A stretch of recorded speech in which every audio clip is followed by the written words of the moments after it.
The next thing that a model prior written notice form should include is an explanation of why the school district either refused the action proposed or proposed the action. And the reason is, again, you want to understand what their reasoning was behind it. Did they refuse the evaluation because they don't believe it's necessary?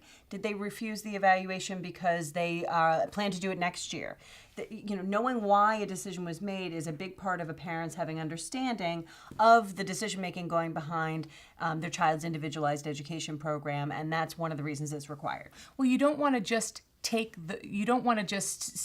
on face value alone, they have to provide you an explanation. And so I had a hard time saying that, but that's pretty much what that means. It is, and what's interesting to me over the years of reading a lot of prior written notice pages is that sometimes in the meeting you're given a very specific reason which doesn't show up on the prior written notice page, or the reverse is true.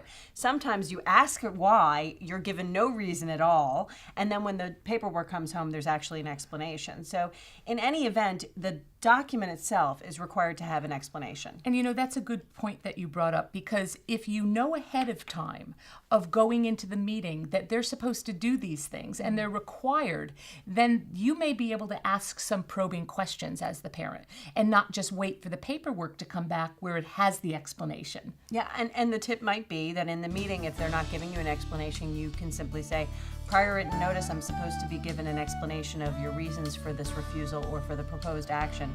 I'm curious to know what it is.